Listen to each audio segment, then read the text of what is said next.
Hey guys, welcome back to my channel. In my last video, I had just picked up my internet adoption horse, as well as adopted a second Mustang, and they had just loaded the trailer and were on their way home to Vermont. In this video, I'm going to show you their unloading process, tell you a little bit more about them, and show you how they're acclimating to their new life. After the horses loaded, I rushed home and made it back about 30 minutes before they did, just so I could make sure everything was set up and ready. How do you feel in this moment? How do I feel in this moment? I'm excited and I don't know, it doesn't feel real. Yeah. I feel like other people get Mustangs and do like first touches, and I feel like I'm just getting horses. Like I don't feel like I'm actually doing it. I feel like I'm an imposter. I'm not actually doing it even though I'm doing it. Oh. It's like a fake. Is it really happening to you? Ask a different question. Do you hear the thrum of a diesel engine? I do. And so the horses arrived. I was super happy with Wild Horse Transportation. They really made this so easy for me and so stress-free, and I highly recommend them, especially if you live in New England and are wanting to adopt a wild Mustang. Definitely check out Wild Horse Transportation.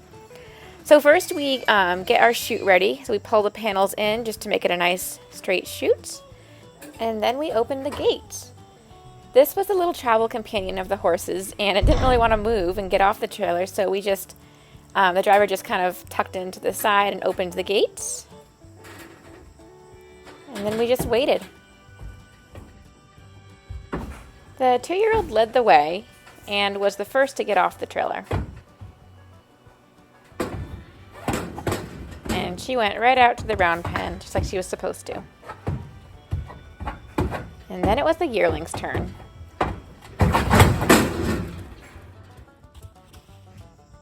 So this is the same thing, just a different angle. You can see how we've set it up. So they come out of the chutes, and I had hay waiting for them when they got out, just so that they would kind of have a place to anchor them and just relax and settle in. And then the baby comes on out to join the 2-year-old. I was surprised by how quickly they settled in. They didn't seem too worried about this new space. Obviously the yearling is a little bit more inquisitive about her surroundings, but they settled in really fast. I was obviously very happy about all of this. I couldn't believe that they had finally arrived and were in my backyard. My excitement was soon replaced with some concern as I noticed my yearling holding up her left hind leg and not wanting to put weight down on it. I wasn't sure if it was something that happened during the transportation or if it was from the unloading process, if she had banged her leg up, but it was obvious that she was just protecting it a little bit. So after a few minutes went by, she slowly just started to let that leg down and hold some weight. So I think it was not very serious at all. It was probably just her banging her leg as she got off the trailer. But I guess we just have a little drama queen. We then took the corral panels from that chute to create a second wing on my setup here, and this is going to be what allows me to work one horse at a time and separate them. One of the things that surprises me the most is how close these horses let me get to them. The yearling especially is very curious, and she's especially intrigued when I drop down low like this. Okay, I'm going to point out the distinguishing features between the two.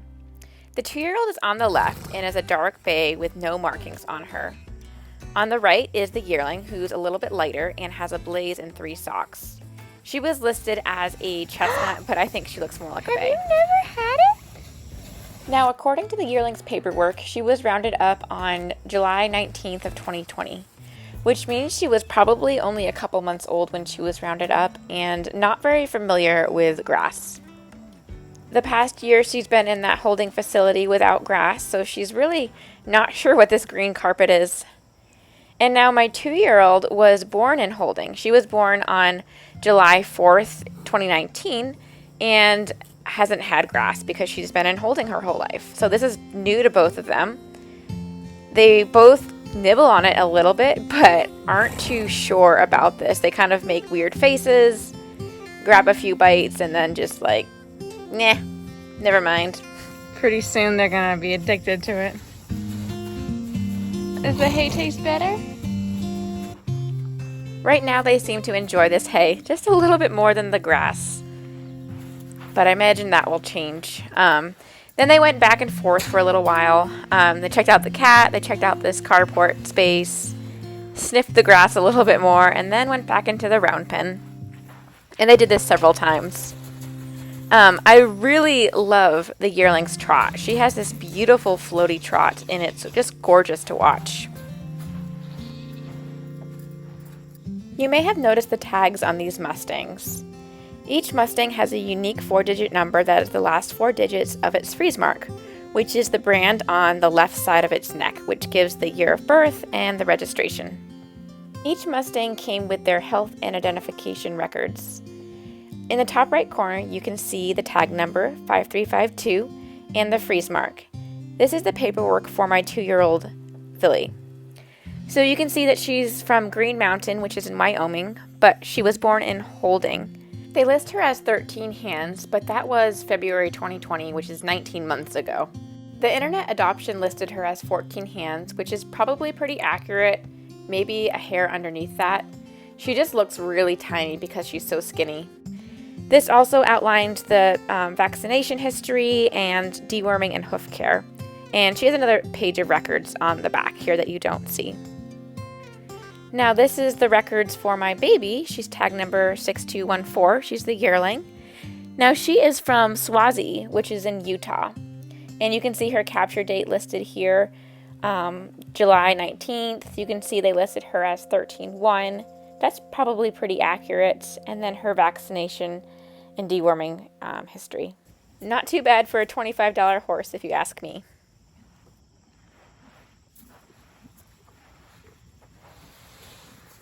The Mustangs got to meet our dwarf goats, and thankfully they're able to kind of filter right through that fence, so if they need to get out, they can do that just fine.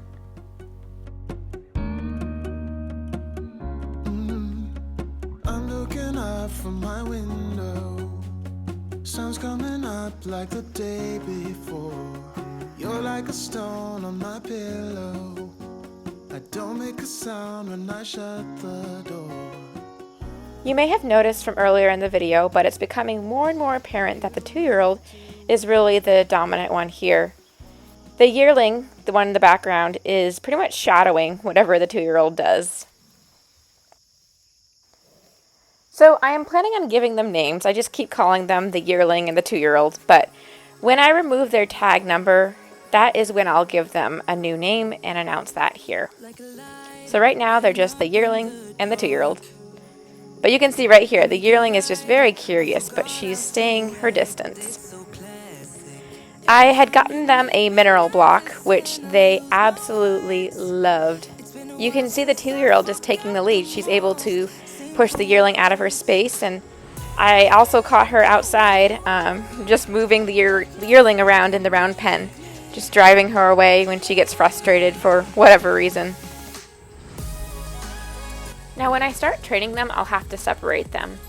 So I decided to try and see what it would be like to separate them. I opened the gate and I let one walk in and cut off the other and just closed it. It was a lot easier than I was expecting. I thought this would be so much harder, but my horses are both pretty laid back, so no problems there. I wasn't feeling all that well this morning because of the drive. I had some pretty bad headaches, so it was a pretty low-key morning, and I just spent some time with them, mucking out and all of that. I was really thankful for this sand. We had done a great job getting ready for the Mustangs, and it really paid off and made it so much easier to muck. I had hung a halter and a rope on the fence just so the horses could check them out and get accustomed to being around them. They will definitely notice if there's anything new or if there's any changes that have been made to their pen or setup. So then I caught the yearling rolling. I had just let her out in the pen to be back with the 2-year-old, and I found her on the ground, and this was surprising because for a wild Mustang, when they're on the ground, they're in their most vulnerable position. So a horse has to be pretty comfortable to lie down or do a roll like that, and it was really heartwarming just to see her feeling comfortable and just really getting acclimated with her surroundings. You can see she kept thinking about getting up, and then changing her mind and going back to that roll over and over again. She was literally rolling for about 2 or 3 minutes. That pretty much summarizes their first night and morning here. We'll start working with them in my next video. Thank you so much for watching. We'll see you in the next one.